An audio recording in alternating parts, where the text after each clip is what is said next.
getting inside the mind. Now, she's pleaded not guilty. She is presumed innocent. Yet, I think she knew she was under suspicion at the time, for obvious reasons.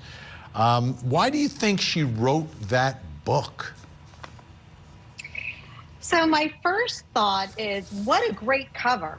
If you are going to kill your husband, why not cover it up with a book about grief, kind of pretending to be this great wife, this appreciative wife, this grieving wife, and somebody who wants to really mother their child in the right kind of way.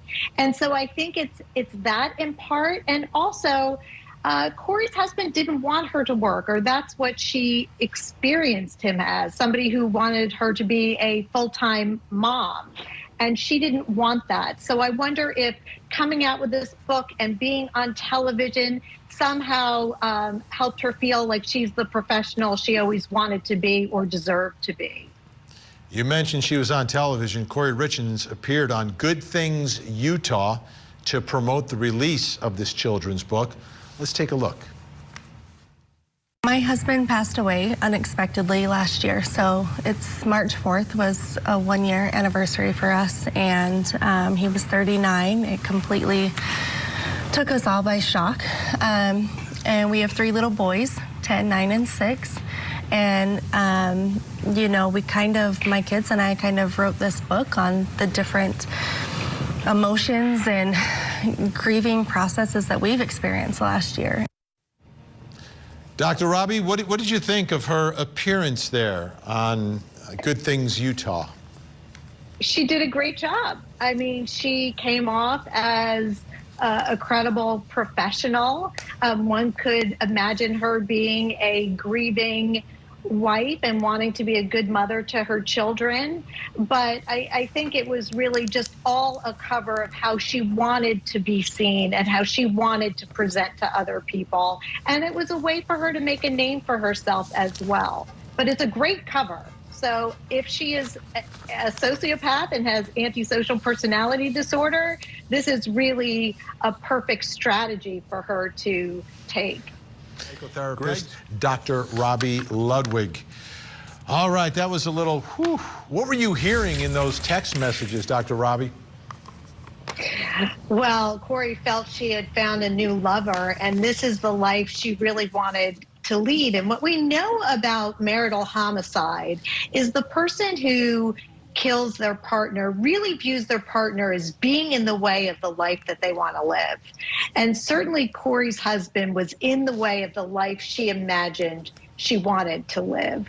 So I think we see it really clearly.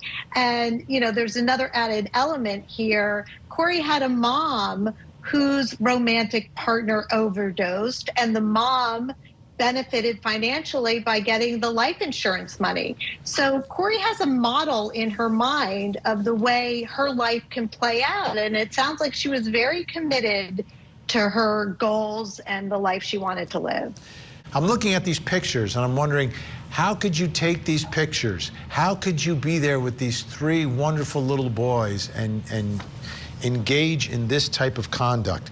Okay, Dr. Robi Ludwig, the allegation of the state is that there was a prior attempt on Eric Richins' life. Let me read this to you.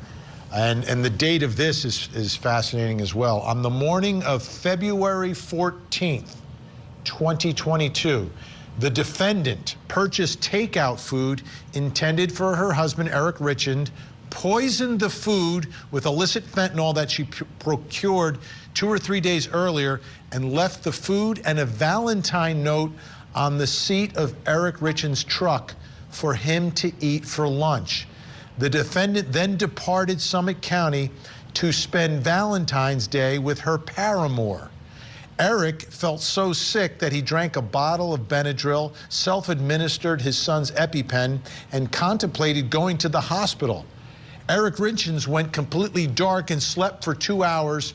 He awoke to the realization that, quote, "my wife tried to poison me."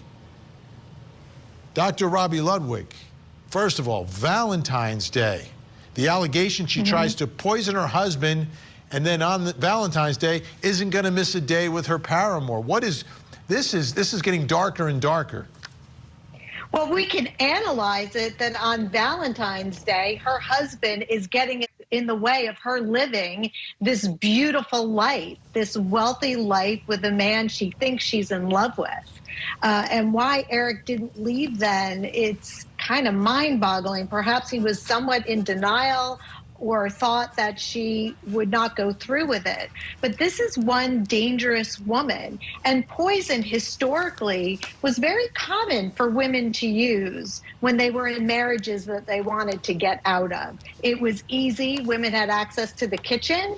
And it sounds like for Corey, this was her best bet. And ultimately, it sounds like allegedly she succeeded. Dr. Robi, following up on that, to me it speaks volumes about Eric Richins. You know, he could get divorced, and you know, but I want to be there every day with my kids. Well, he also might have been concerned because some mothers kill their children too.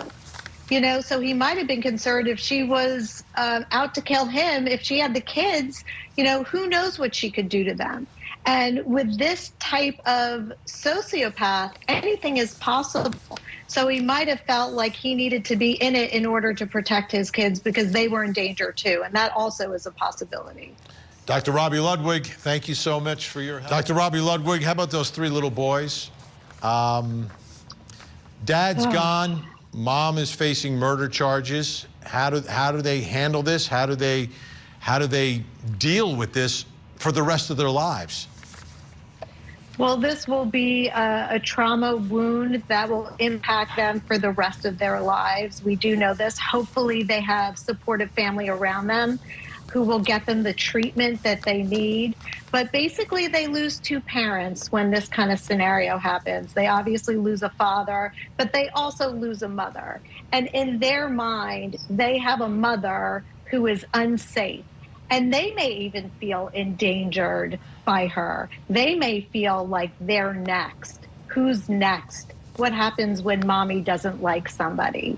Because they probably witnessed and saw a lot and know a lot more than we think they know.